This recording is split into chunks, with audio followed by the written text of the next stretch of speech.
राम की कृपा से अयोध्या वासियों को इतना रोजगार मिल गया है, इसकी कल्पना शायद इन लोगों ने नहीं की होगी।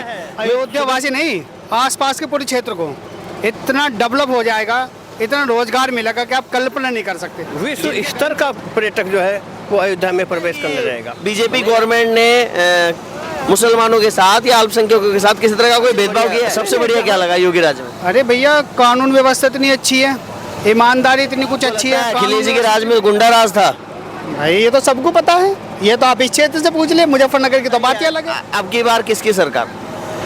देखिए, केंद्र में तो मोदी जी आ ही रहे हैं, इसमें तो कोई बात ही नहीं है। खतरनाक वाला मैसेज दे रहे हैं। अब आपको लग रहा है ईवीएम गलत है? मशीन के नाम में हाँ लिया है। ईवीएम गलत है? होता है। ईवीएम हैक होती है क्या?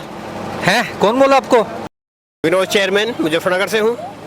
चेयरमैन, मुजफ्फरनगर के चेयरमैन रहे हाँ, हैं क्या? मैं कोऑपरेटिव में रहा हूँ। अच्छा, तो जो कुछ लोग ये कहते हैं कि राम मंदिर जो है वो रोजगार नहीं देता है, हम उसी पे घूम रहे थे और लोगों से बात कर रहे मैं जहाँ तक मैं सुबह से अयोध्या नगरी में हूँ, राम की कृपा से अयोध्या वासियों को इतना रोजगार मिल गया है, इसकी कल्पना शायद इन लोगों ने नहीं की होगी। मैं सुबह सुबह सरयू की तरफ गया था, तो सरयू की जहाँ पहले भी आया था मैं कुछ नहीं था, वहाँ आज मार्केट नज़र आ रहा है। हर किसी के घर के आगे जो है कोई सामान रखे बैठा है, कोई ये बर्तन रखे बैठा है, कोई मूर्ति रखे बैठा है, कोई प्रसाद लिए बैठा है।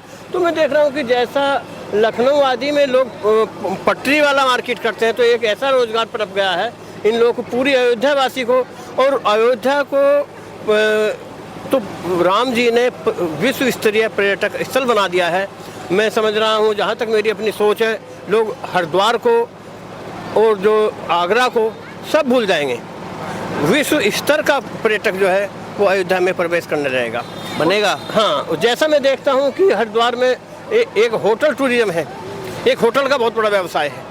तो आने वाले 1 साल के अंदर अंदर जो मेरी अपनी कल्पना है या मेरी एक थिंकिंग है, उसके अकॉर्डिंग ये एक होटल व्यवसाय के रूप में भी पनपेगा। अच्छा, आपका है ये दुकान? नहीं, मेरा दुकान नहीं हो, मैं भी मुजफ्फरनगर से आया हूँ। संजीव नाम है मेरा।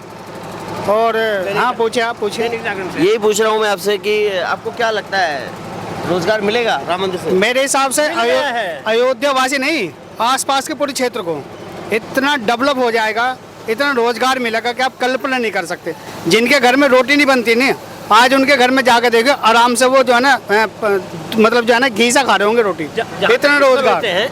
ये महिला किसी के घर में बर्तन चौके का काम करती होगी, 100 रुपये लाती होगी, आज वो 1000 रुपये लेकर के जाएगी, शाम को हो सकता है 2000 भी लेकर के चली जाए। मतलब छोटी छोटी दिहाड़ी से भी, छोटी छोटी बूंदे से बड़ा बड़ा घरा बढ़ रहा है। बढ़ रहा है, इन लोग बढ़ना शुरू हो गया है। और ये लोग बहुत जल्दी जो विकसित होंगे, जब ये लोग विकसित होंगे तो इनके बच्चे अच्छे स्कूलों में पढ़ेंगे लिखेंगे और अच्छे व्यक्ति बनेंगे। मंदिर अवसर खोलेगा? हाँ, क्यों खोल रहा है अवसर। इनसे पूछ के देखो, जो अयोध्यावासी है, इनसे पूछ के देखिए कितने अवसर खोल रहा है। इनके बच्चे जो कभी बस बेचारे इधर उधर बैठते थे टाइम पर, आज वे अपने बच्चों को अच्छे एजुकेशन दे सकते हैं, क्योंकि रोजगार के अवसर आने वाले समय में इतना कुछ हो जाएगा। अयोध्यावासी नहीं, इस पूरे क्षेत्र के लिए ये बहुत अच्छी। पहले देखो सब सरकार ने क्या करा, हमारी मायावती जी ने अपना हाथी खरीदते वहाँ डाल दिए, रोजगार किसी को नहीं है ना। हमारे जो फिर मुख्यमंत्री जी आए, मुलायम सिंह जी, उन्होंने क्या करा, सारा पैसा सफाई में लगा, तो रोजगार नहीं है ना।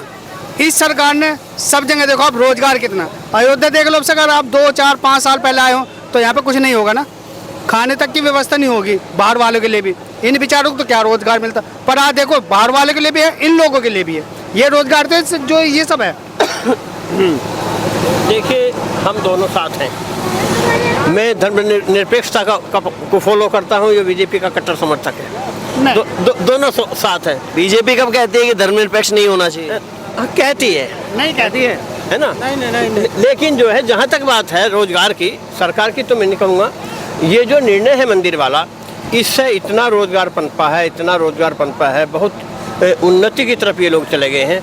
ये सब लोग जो 1000, 4,000 रुपये शाम को अपने घर में लेकर के जाएंगे। योगी जी के काम को कैसा देखते हैं? योगी जी ईमानदार व्यक्ति हैं। योगी जी ईमानदार व्यक्ति हैं और वो सुशासन दे रहे हैं प्रदेश को, इसमें कोई दो राय नहीं है। तो आपने भी एक बात कही, भाई मैं धर्मनिरपेक्ष हूँ और ये बीजेपी के हैं, लेकिन जो बात है उससे तो नहीं, तो बीजेपी सांप्रदायिक है, उसे तो बीजेपी सांप्रदायिक है क्या? उसे तो कहने में मुझे बुरा नहीं होना। ये नहीं, ये कुछ लोगों की सोच है। क्या कर सकते हैं भाई, विपक्ष है, आप उन्हें कितने भी काम दे दो, कुछ भी दे दो। अच्छा एक मिनट, ये एक इंटरेस्टिंग बात है, दो अलग अलग विचारधाराओं के लोग एक साथ राम मंदिर में दर्शन करने के लिए आए हैं। रहते एक साथ है घनिष्ठता बहुत ज्यादा है। तो अच्छा आप ये बताइए, आपको लगता है कि बीजेपी गवर्नमेंट ने मुसलमानों के साथ या अल्पसंख्यकों के साथ किसी तरह का कोई भेदभाव किया है? नहीं, जहाँ तक बात है इस सरकार में जो फायदा उठाया है तो अल्पसंख्यक नहीं उठाया है भाई। राशन है फ्री वाला, किसी जैसे मैं हूँ, मेरे पास 2 बच्चे हैं, मेरा साथी शकील है, उसके 11 बच्चे हैं, उसे 11 पंजे 55 किलो राशन मिलता है। आयुष्मान कार्ड भी बन रहे हैं। मुझे 10 किलो मिलता है, मान लें मुझे 10 किलो मिलता है, 20 किलो मिलता है, उसे 55 किलो मिलता है।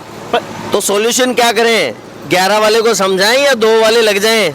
नहीं, 2 वालों को तो लगना ही नहीं चाहिए, 2 वालों को तो लगना ही नहीं चाहिए, हमें 11 वालों को समझाना, 11 वालों को समझाना चाहिए। हाँ तो वो जो लोग एजुकेटेड होते जा रहे हैं समझ भी रहे हैं। समझ रहे हैं, यूपी में परिवर्तन आ रहा है। हाँ, थोड़ा बदलाव है, जो शिक्षित लोग हैं उन लोग उस समाज में भी वे उसे फॉलो कर रहे हैं। थोड़ा बहुत नहीं, बहुत बदलाव है। अब तो यूपी लगता ही नहीं कि यूपी है, जंगल राज था कभी, अब तो ऐसा लगता है जैसे राम राज में जी रहे हैं। राम राज में जी रहे हैं, बिल्कुल। सबसे बढ़िया क्या लगा योगी राज में? अरे भैया, कानून व्यवस्था इतनी अच्छी है, ईमानदारी इतनी कुछ अच्छी है, कानून व्यवस्था इतनी बढ़िया कि हमारे यहाँ Muzaffarnagar as a crime capital area है ना। पर आज के समय आप किसी भी रास्ते को निकल जाइए, कोई हिम्मत है नहीं, साल अगर कोई बच्चा भी मिल जाए किसी उसका, तो इससे बढ़िया और क्या राज चाहिए आपको? नहीं, देखिए, जहाँ तक क्राइम की बात है, अखिलेश जी ने 110 या क्या थी, 110 थी ना पहले, 101 थी। इधर मुँह कीजिए आप कैमरे की तरफ। लीजिए, सुरक्षा की जहाँ तक बात है तो अखिलेश जी ने यूपी 100 लागू किया था, और यूपी 100 भी 5 मिनट में जहाँ के क्राइम होता था पहुँचती थी। योगी जी ने उसे 112 किया है। तो जहाँ तक क्राइम की बात है, क्राइम तो अखिलेश जी के टाइम में भी कंट्रोल हुआ था, ना है ना, बहुत बड़ा था, है ना। मैं कहना नहीं चाहूँगा, पर कुछ लोगों ने जो है ना, थाना हुआ, तहसील हुआ, उन्होंने अपनी वो बना ली थी, मतलब घर बना लिया था। कहना नहीं चाहूँगा, पर उन्होंने घर बना, और सबको पता है कि क्राइम होता कहाँ है। तो आपको लगता है अखिलेश जी के राज में गुंडा राज था? भाई ये तो सबको पता है, ये तो आप इस क्षेत्र से पूछ ले, मुजफ्फरनगर की तो बात ही अलग है। थोड़ा अंतर था। थोड़ा मतलब कितना? उसे थोड़ा मतलब इतना या इतना? हमें उसे स्वीकार करने में कोई गलती नहीं करनी चाहिए। हम न कोई सुधार हुआ है। हाँ, सुधार हुआ है, उसे मान रहा हूँ, सुधार हुआ है। सुधार हुआ, इसीलिए शायद योगी जी दूसरी टर्म लेके बैठे हैं।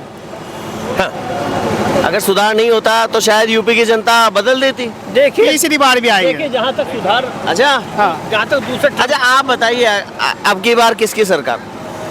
देखिए, केंद्र में तो मोदी जी आ ही रहे हैं, इसमें तो कोई बात ही नहीं है। आ रहे हैं? हाँ, मैं मोदी जी की पार्टी को फॉलो नहीं करता, लेकिन सरकार तो बीजेपी बना लेगी, क्योंकि जहाँ तक मेरे देखने में आया है कि आज जो कैंडिडेट है वो वोट से नहीं जीत रहा है, वो मशीन से जीत रहा है। देखो जी, खतरनाक वाला मैसेज दे रहे हैं। अब आपको लग रहा है ईवीएम गलत है? मशीन के नाम में हाँ, लिया है। ईवीएम गलत है, होता है। अब भैया क्या करें, वही बात है, जब अंगूर हाथ नहीं आ रहे ना तो अंगूर खट्टे हैं, सोचने वाली बात है। नहीं तो एक बार बताओ आप, अब से कुछ समय पहले मुजफ्फरनगर में 5 सीट थी बीजेपी की, 6, आज वहाँ पर केवल 1 है। अगर ईवीएम खराब होती, सत्ता है सरकार में, क्यों छोड़ते? देखिए, आप बताइए, वहाँ पे बैलेट से हो गए क्या बाद में? नहीं, कुछ सीटें ऐसी होती हैं जिसे जानबूझकर जिताया जाता है। स्वामी प्रसाद मौर्य है, नहीं, ये कौन सा, केशव प्रसाद मौर्य है, उसे हराया गया है। छपरौली की सीट हमेशा जिताई जाती है, आजम खां को जिताया गया है, दूसरे नंबर पे हराया गया है उस सीट पे उसके कैंडिडेट को। तो कुछ सीटें ऐसी जिन्हें जिता करके ये बताया जाता है कि हाँ, सही है सब कुछ। चलिए एक सवाल मेरा आपसे, जब इलेक्शन कमीशन ने ये कहा था कि सभी दल आमंत्रित हैं, आइए ईवीएम हैक करके दिखाइए, तब अखिलेश जी और कांग्रेस और कोई पार्टी वहां नहीं गई, उन्होंने हैक करने का प्रयास ही नहीं किया? इसकी मुझे जानकारी नहीं है कि बुलाया था नहीं बुलाया था। विपक्ष वाले केवल जुबान से हैंग कर सकते हैं, बाकी कुछ ही नहीं है। जब पता कि कुछ हो ही नहीं सकता, लेकिन जहाँ तक मेरी नॉलेज है, हैंग होता पता है सबको, कुछ हो ही नहीं सकता। होता है? होता है। तो भाई साहब खड़े, भाई साहब इधर आओ, आ जाओ। नहीं होता, कुछ ही नहीं होता भैया, क्या करें? ईवीएम हैक होती है क्या? हैं? कौन बोला आपको? ये बाबूजी बोल रहे हैं। नहीं, ऐसा कुछ नहीं होता है। होता है। ऐसा कुछ नहीं होता है। ऐसा होता है, हर सरकार में हो सकती थी ना, फिर ऐसा कुछ नहीं है। ये तकदीर का खेल है, और हम मेहनत का खेल है, जो मेहनत करेगा देश के लिए वही देश पर राज करेगा। आप महाराष्ट्र से हैं, आपको कैसे पता चला? आपकी लैंग्वेज से, अच्छा अच्छा, ठीक है। आपकी भाषा का जो पुट है ना, उससे पता चल गया। बढ़िया बढ़िया। हाँ, ओम राउत की जैसी आवाज आ रही है आपकी थोड़ी। इधर आओ इधर आओ इधर आओ। अच्छा, महाराष्ट्र में कहाँ से हैं आप? मुंबई से। मुंबई से। तो ये बताइए कि राम मंदिर आपने दर्शन किया, हाँ हो गए। आनंद आया? तो जैसे अभी वहाँ पे भी शिवसेना के दो हिस्से हो गए, उद्धव ठाकरे गुट और आपके शिंदे गुट। असली शिवसेना कौन है? बहुत पेचीदा सवाल आपने पूछा हमें। जो राम के भक्त है वही, और शिवसेना ने बाला साहब ने बहुत बड़ा काम किया है ना, ऐसे आप बोल नहीं सकते ना। ये जो मंदिर खड़ा है ना, बाला साहब ने उसके लिए बड़ा बाला काम किया। साहब को सैल्यूट है यार। Heads of. पूरे बाला इंडिया साहब का, ने पूरे उसमें कोई गुने दो राय सर नहीं पर है। लिए थे, उनके बारे में बात ही कोई ना करे, कोई भी हो। बाला साहब का योगदान। क्या लगता है उद्धव जी ने उनकी जो आएंगे उद्धव जी, अरे प्रभु राम जी सबके हैं, उद्धव जी भी आएंगे, कभी भी आएंगे। आपको क्या लग रहा है? मुझे ऐसे क्यों लगता है, कई लोगों को लगता है ये बात कि उद्धव जी शायद नहीं हिलते, राउत साहब ने हिला दिया उनको। कुछ नहीं, कुछ ना, अनबन रहती है, हिंदुस्तानी लोगों में अनबन रहती है, लेकिन प्रभु रामचंद्र के लिए सब लोग एक है। अच्छा, मीडिया वाले हमें भड़काओ मत। हम भड़का नहीं रहे, हम पूछ रहे हैं। तुम लोग तो ना, तुम लोग अभी सुनो, तुम लोग है ना हमारे लोकशाही के चौथे स्तंभ है यार। अच्छी तरह से लोगों को मैसेज पहुंचाओ।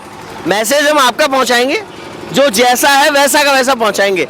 बस सवाल हमारे होंगे, आपको जवाब देना है। अब आप ऐसे कहते हो सवाल के ऊपर यार ये टेढ़ी कीड़ पूछ लिया आपने, तो हमारा तो काम टेढ़ा है ना, काम ही टेढ़ा है। मतलब मीडिया जो है ना, ये चौथा स्तंभ है ना, ये थोड़ा टेढ़ा मेढ़ा स्तंभ है। करो यार, आप लोगों की वजह से देश खड़ा है यार। नहीं, बिल्कुल देश खड़ा है और हम देश को खड़ा रखेंगे, चिंता मत करो। Okay sir.